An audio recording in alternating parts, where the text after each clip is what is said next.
Hello friends, मैं विकास Verma.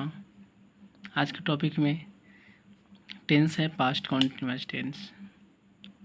Past continuous tense इसकी पहचान चिन्ह है जिस वाक्य की क्रिया के अंत में रहा था, रही थी इत्यादि जब लगा हुआ रहेगा तो यह सेंटेंस पास्ट कॉन्टिन्यूअस टेंस के रूप में जानते हैं। जैसे में यहाँ पे देख सकते हैं, हमने एक पहचान चिन्ह में एक एग्जाम्पल लिया हुआ है, वह खा रहा था। यह क्रिया है, ये सेंटेंस है। सबसे पहले यह सेंटेंस है। इस सेंटेंस की क्रिया यानी काम किया जा रहा है खाने का, तो क्रिया के अंत में रहा था, रही थी हमने पहचान चिन्ह में ही लिखवाया है। जब लगा हुआ रहेगा तो वह सेंटेंस पास्ट कॉन्टिन्यूअस टेंस का होता है। अब यहाँ पे देखिएगा, ये कोई लिमिटेशन इसका नहीं होता है कि जब रहा था, रही थी ही है तो यह पास्ट कॉन्टिन्यूअस में होगा, ठीक ना। यानी यहाँ पे दिया हुआ है कि shows A temporary action of past, यानी जो कार्य टेम्प्रोरी यानी कि अस्थायी रूप से शो करेगा, पास्ट टेंस का होगा। हेयर, यहाँ the work was going continuously in past, जो काम जो किया जाएगा वह पास्ट में किया जा रहा था। इसका देखिएगा, सबसे पहले यहाँ पे कि किसके साथ वाज का और किसके साथ वर्क का प्रयोग करना है ऐसे।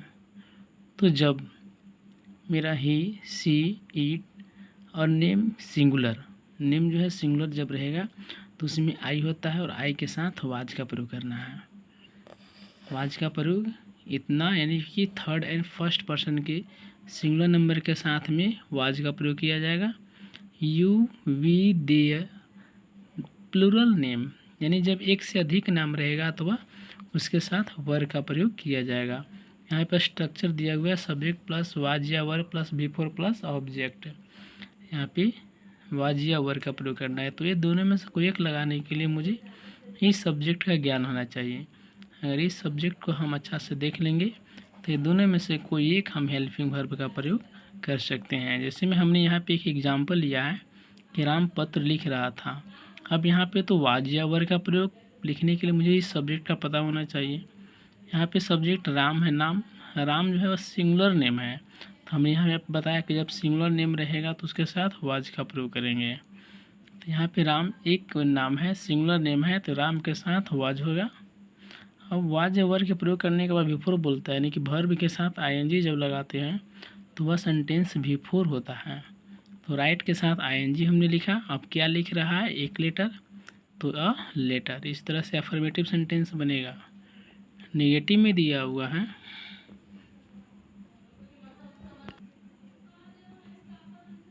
नेगेटिव में दिया हुआ है कि जब सेंटेंस जब तक नकारात्मक या नहीं लगा हुआ रहता है तो वह सेंटेंस नेगेटिव का नहीं हो। तो हम बोल रहे थे कि जब तक सेंटेंस में नहीं, यानी कि नकारात्मक नोट नहीं लगा हुआ रहता है, तब तक वह सेंटेंस नेगेटिव का नहीं होता है। सबसे पहले सेंटेंस में सब्जेक्ट जिस तरह से अफर्मेटिव बनाया सेंटेंस, ठीक उसी प्रकार से नेगेटिव ही बनेगा। बट इसमें क्या है कि नोट लगा हुआ है। तो सब्जेक्ट सबसे पहले राम। अब इस राम के अकॉर्डिंग जो हेल्पिंग वर्ब वाज होगा। नकारात्मक सेंटेंस बोलता है तो नोट का प्रयोग करेंगे। बिफोर काम किया जा रहा लिखने का, तो राइट में आईएनजी जोड़ेंगे। या हमने वर्ब फॉर्म्स में एक टॉपिक हमने पढ़ाया तो उसमें दिया हुआ है। उसके बाद लिखा जा रहा है लेटर, तो अ लेटर। इसी तरह से I was not reading a novel, मैं उपन्यास नहीं पढ़ रहा था। इसी तरह से बनेगा। इंट्रोगेटिव में देखिएगा, जब सेंटेंस के शुरू में क्या रहता है, जब सेंटेंस के शुरू में क्या रहता है तो वह सेंटेंस इंट्रोगेटिव का होता है।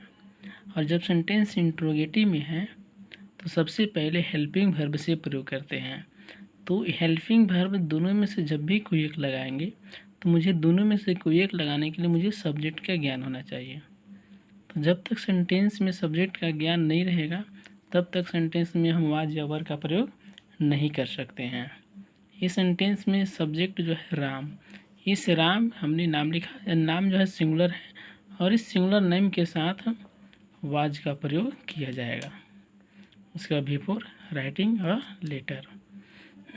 इंट्रोगेटिव नेगेटिव बोलता है, ठीक है ऐसा ही है, बट इसमें क्या है कि नोट लगा हुआ है, कोई ज़्यादा डिफ़िकल्ट नहीं है। यानी दोनों में से कोई एक लगाने के लिए मुझे सब्जेक्ट का ज्ञान होना चाहिए। और इस सब्जेक्ट के साथ हेल्पिंग वर्ब जो होगा वाज राम, यानी कि इस राम के अकॉर्डिंग वाज का प्रयोग किया। अगर यहाँ पे प्लूरल नेम रहता तो इस जगह पे वर का प्रयोग किया जाता। नकारात्मक सेंटेंस बोलता है नोट है लिखा हुआ, राइटिंग अ लेटर। अब नीचे है WH word form, WH word forms है दिया हुआ, यानी कि जब सेंटेंस के बीच में जब WH वर्ड दिखाई पड़ जाएगा, जब सेंटेंस के बीच में WH वर्ड दिखाई पड़ जाएगा तो वह सेंटेंस WH वर्ड के रिलेटिव से सेंटेंस होता है। इसमें दिया हुआ है इसकी सेंटेंस में हमने सिंपल प्रेजेंट टेंस में WH वर्ड लिखवाया था। उसमें बताया था कि कौन कौन सा वर्ड WH वर्ड फॉर्म में से है। सो इस सेंटेंस में जो WH वर्ड है वह क्यों है। सबसे पहले क्यों लिखेंगे अभी, यानी WH वर्ड फॉर्म को, अब उसके बाद हेल्पिंग वर्ब का प्रयोग बोलता है। तो इस सेंटेंस में देखेंगे कि सबसे पहले हेल्पिंग वर्ब के प्रयोग करने से पहले मुझे सब्जेक्ट का ज्ञान होना चाहिए, यानी कि जब तक मुझे सब्जेक्ट पता नहीं चलेगा तब तक हेल्पिंग वर्ब का प्रयोग नहीं कर सकते हैं। इस सेंटेंस में राम है, सिंगुलर नेम है और सिंगुलर नेम के साथ वाज का प्रयोग होगा। अब ये देखना है कि नोट का प्रयोग क्या है। जो हमने एग्जाम्पल लिया है यह एग्जाम्पल में नकारात्मक सेंटेंस है, देखिएगा यहाँ पे है दिया हुआ, नोट होगा। उसके बाद बिफोर बोलता है, बिफोर राइटिंग अ लेटर। इसी तरह से सिंपल सेंटेंस बनेगा पास्ट कॉन्टिन्यूअस का। अब अगला तो आगे पढ़ाएंगे पास्ट कॉन्टिन्यूअस का स्पेशल रूल्स। तब तक आज के लिए इतना ही रहेगा।